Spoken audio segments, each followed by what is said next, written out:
Hi, my name's David Hasfurter, Senior Systems Engineer. I'm here at New York Tech Summit 2019, our 15th year anniversary, and I'm sitting down with Jeff Miller to do an interview.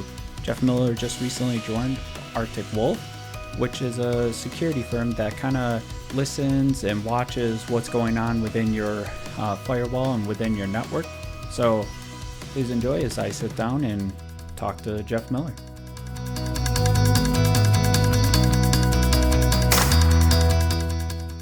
So my name is David Hasfurter. I'm a senior system engineer with TERACAI. I'm here with Jeff Miller, who is working with Artic Wolf now. What's your exact job title, actually? So I'm the Northeast Channel Account Manager, so DC up to Maine and then Buffalo to Boston. Gotcha. So, obviously working with TERACAI and working with other partners, but overall, Artic Wolf is kind of new to TERACAI's portfolio, but overall, how would you explain Artic Wolf at a high level?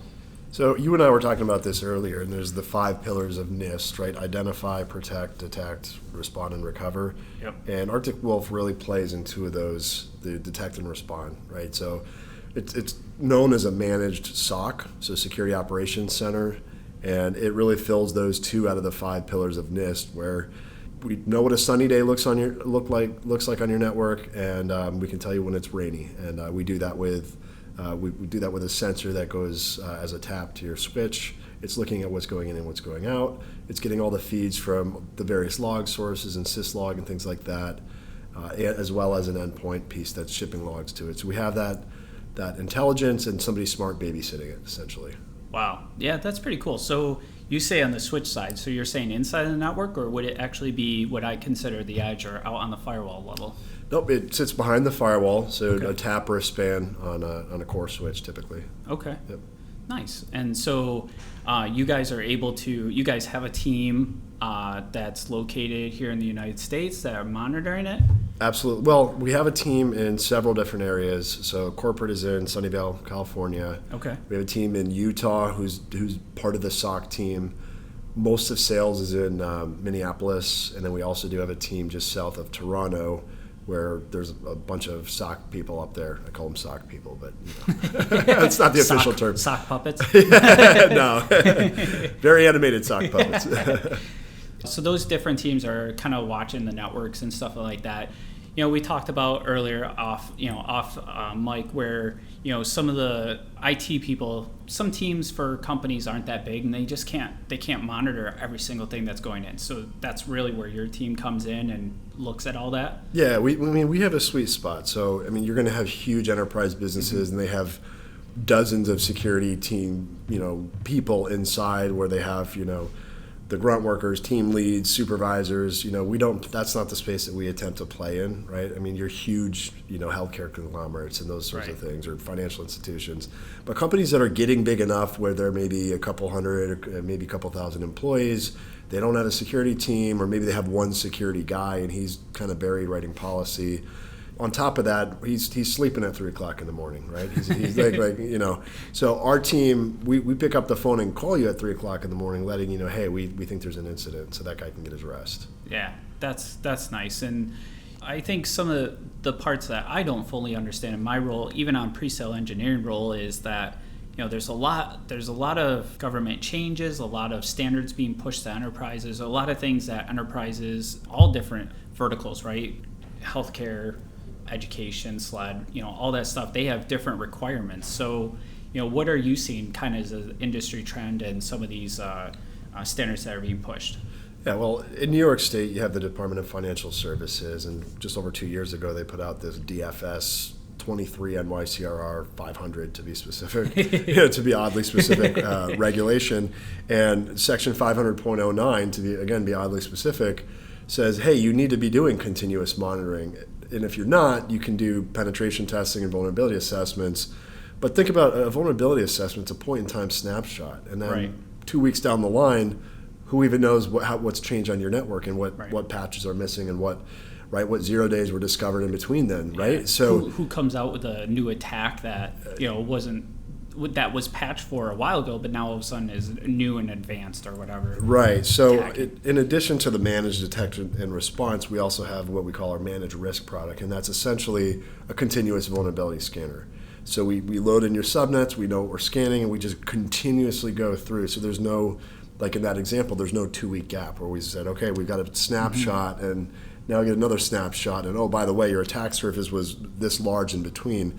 You have an opportunity to reduce that attack surface each and every time we find something live. Yeah, and what would you say Arctic Wolf's maybe 5-year goal? Are they looking to expand out and try and cover different areas, or are they really going to stay in this niche of really monitoring and like really taking on that role versus maybe selling firewalls, for example? Yeah, I don't think for corporate purposes I can say too much on that, sure. but I can tell you what I can tell you is that we are in rapid growth. Okay, that's awesome. Company has doubled over the last 12 months. Wow. It's just it's every month, I think it's Monday every few weeks. There's a new hire class sort of thing, and it's almost like going to your first day at college, and it's all everybody with bright eyes, and the team there is just a team of A players. They're people who want to get stuff done, and they want to serve the customer and just eliminate the noise of SIM, right? Everybody's like, oh, I got a SIM, and we call those noise generators, right?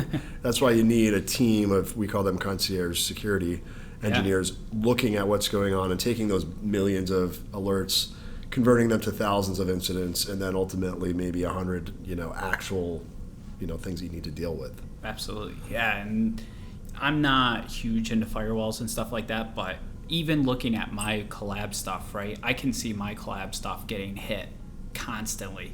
And, it's using a lot of SIP traffic and stuff like that.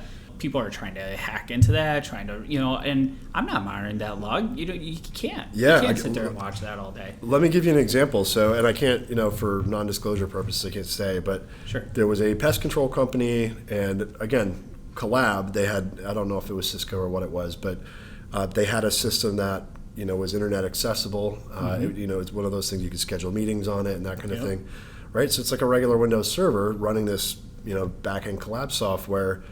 A hacker in France hacked into that. So through their essentially voice over IP system, they got into the network. These guys were down for several days, and their revenue lost per day was over $30,000 a day. Right. Literally just shut down their call center. So, proactively, like, what would it cost you to do this versus are you willing to tolerate something like that and the embarrassment, right? Yeah. I tried to call your call center, your ad was running, and I just got nothing, that kind of thing. Yeah. A lot of companies, they understand insurance policies, but they don't understand it for network security still. And it doesn't make sense. TJ Maxx, Home Depot, all these big companies that we have everybody has seen globally that just get nailed. And to your point, $30,000 a day is nothing for them. That's a lot for them to lose, but it's not a lot to pay for an insurance policy to have like you guys coming in monitoring. Yeah, it's the same thing as auto insurance. It's like a couple dollars a month versus you lose your car, there's $20,000. Like, it's the same thing. And smart people, so people that we think are doing it right, their mindset is security, not compliance. So, and what we always say is, if you're focused on security, compliance will just be a joyous side effect, right? If your mindset is of excellence, of protecting private data, of, like you said, being proactive, compliance will just shake out. You shake the tree and compliance will fall out. But if you're focused on compliance and just checking a box, you're not really strategizing. You're going with the lowest dollar amount thing. You're not really putting the pieces together. But we really help people. Again, that DFS regulation, there's a lot of new regs that are being copied and pasted. We call that regulation creep. So New York puts this reg out. Oh, and by the way, South Carolina, as of January 1st, has a copy and paste regulation of that New York State reg with minor modifications. But everything you had to do over here, now you got to do it over here in South Carolina. Rhode Island has a bill out there. It's essentially a copy and paste. So I tell people, if you're not regulated now, just wait. You will be. So you may as well get ahead of it. I want to go back to the point that you made of compliance versus security versus compliance, the two mindsets. Yeah. So that's interesting because one of the companies I worked for was that mindset of doing the compliance stuff first versus doing the security stuff, and I think that's a good point to take away, that you focus on the security and have that well done. And like you said, boom, right here's all the data for your compliance. Here, and it takes care of itself. Yeah, in the United States, the NIST cybersecurity framework is the de facto standard. So if you're aligning with that framework, I mean, all the different regs, it's like a Venn diagram where 90% is overlapped in the middle, right? Right. So if you're doing risk assessments, if you're doing vulnerability assessments, if you have a SOC like Arctic Wolf, if you're doing all these things, aligning them with the NIST framework, and then, oh, by the way, I need to be HIPAA compliant or PCI compliant. Well, that's going to follow.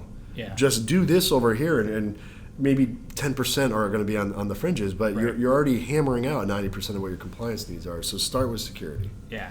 Absolutely. I mean, it's silly for any company nowadays to not think about security. I mean, phishing attacks and all these sophisticated stuff, the cryptos and stuff like that. Yeah, crypto mining is actually, to your point there, crypto mining, I've seen, I mean, studies are, statistics, for, take them for what they're worth, but I've seen many recent news articles that crypto mining is actually surpassing ransomware. Okay, so that's another thing that we find at Arctic Wolf. And I can't, again, with Sure. non-disclosures, but we can see that stuff going on. Oh, right? yeah. And we can, hey, this is, this machine is reaching out, and stuff that normal AV isn't going to find. Right. But through all the AI and the machine learning and all the eyes on the glass kind of thing, we pick that stuff up. Yeah, and from TERACAI's perspective, in working with Cisco as one of our main partners for doing security, they mentioned it in the lightning talk earlier today. Sean Miller mentioned at New York State Tech Summit 2019, he mentioned a lot of times people just put a firewall up and, hey, I'm secure. Well, it's way more than that nowadays, right? There's so many more layers. You can have the firewall, but if someone takes that laptop home and then brings it back into the network, you got that vulnerability, and you got the constant hacking on the firewall in way more sophisticated fashions than we've ever seen before. So more than ever, these types of stuff is needed. So. Yeah, I want to make a point on firewalls. So Google has this transparency report, they call it. It's the Google Transparency Report. So Google Transparency Report, two Googles there. Do I Google it? Yeah, you Google it, just to be clear. And the last time I looked at it, and it fluctuates, but their statistics are based on the Chrome browser, basically crowdsourced statistics. If you allow anonymous stats to be sent back and forth, over 80% of both web and email traffic, which by the way, those are the two primary workflows in any business, is HTTPS or TLS. So the fact is, people have these firewalls and they're set up and they're great, but they're not decrypting that stuff, so it's kind of marching through your front door. Right? During that connect string, you can see where something's going, but not necessarily what is happening after that. So much is going on and just marching through people's front doors. Right. And I just evangelize you need to be doing SSL decryption. And I know all the Cisco firewalls are capable of it. I think people are just scared about certificates and deploying them. And even on the engineering side, consulting side, certificates kind of scared me because of how involved it is to learn it and to understand it and deploy it correctly. But once you do it, man, it helps take your mind off of it, and it is that much more secure. Why not have certificate signed security? Yeah. It's not that hard to really grasp and learn especially once you do it a couple times, and even us as consultants, we've done it on VMware, on the Cisco stuff and stuff like that. So we understand it. But for internal customers, even having that Microsoft certificate server that's updated with the certificate authority and that's pushing certificates out to their servers, that's better than having everything not signed. Right. To start. So yeah. No, exactly. And once you're able to, look, we say it's dubious security. Would you allow 80% of the stuff through your front door if you didn't know if it was good or bad? That's crazy, right? Right, yeah. So I just, I evangelize on that point. And the other point I evangelize on is MFA. And it's silly that even today people I don't want to burden my people with multi-factor authentication. And I'm just like, so hitting approve on your smartphone is causing a burden for your employee. Yeah. Let me get that right. Okay. All right, so on that point, and kind of switching topics from our two businesses and kind of going into real world examples and off topic a little bit per se. So WWDC or whatever Apple's big conference just was, they talked about that app sign-on. Did you follow that at all? No, I've been on the road for a bunch of weeks. Yeah.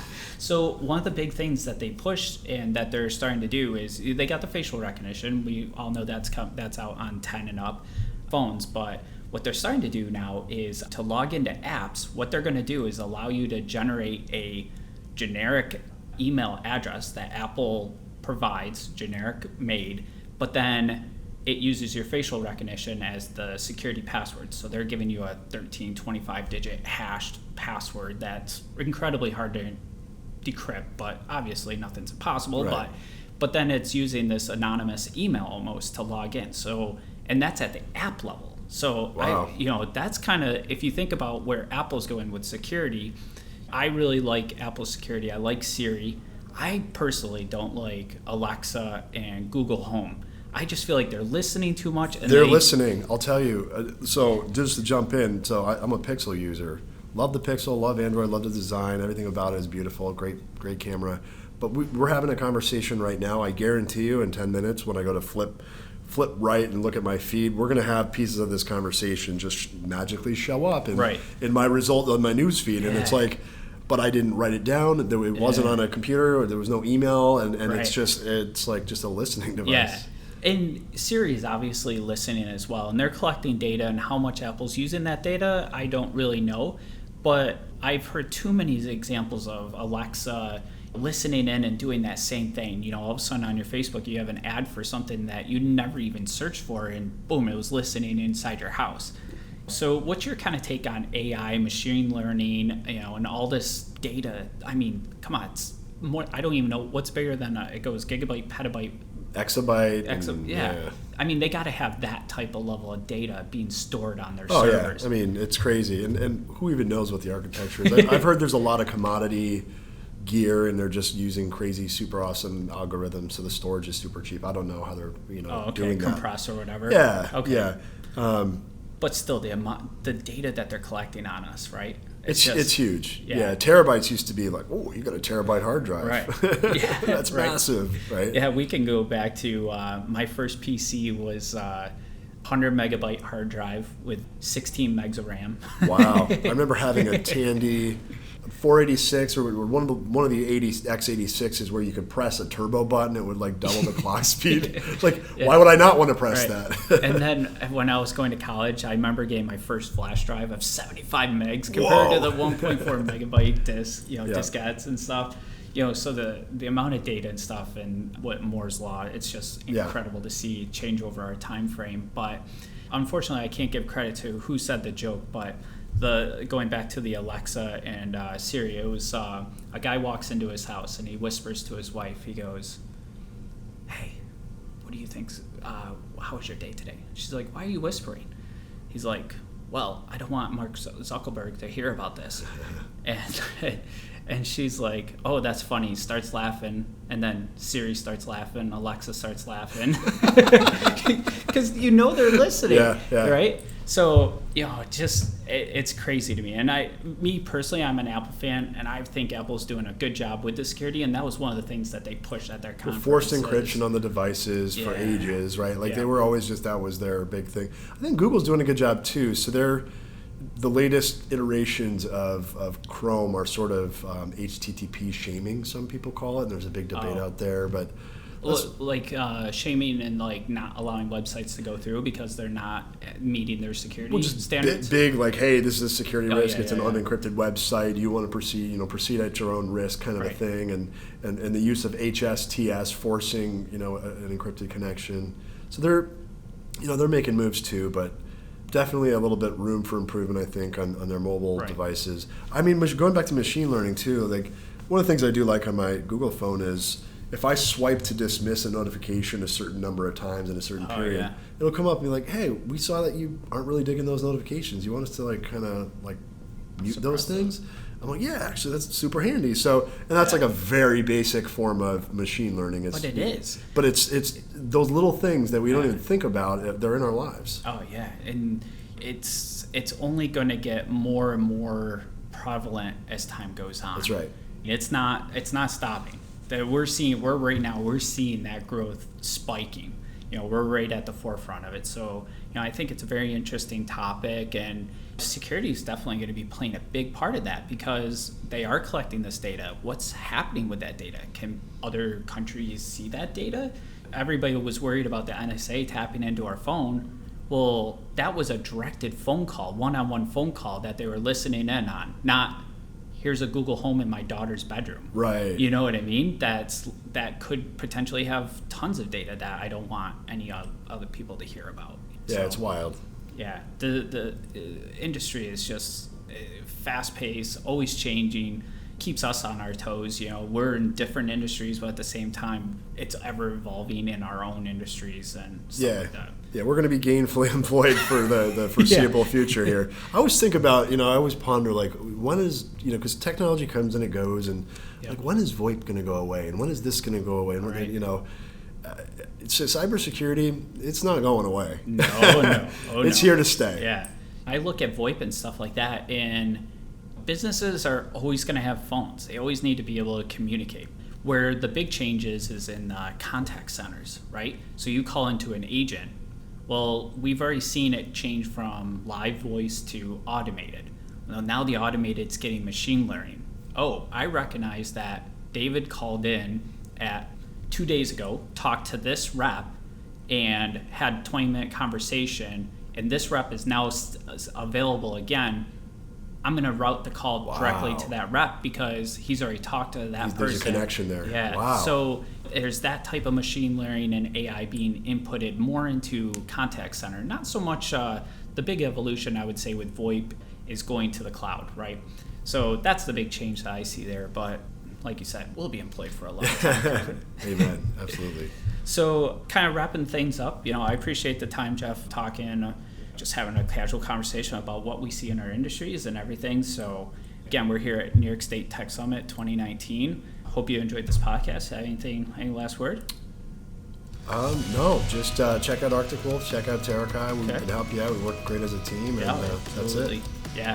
Thank you, guys.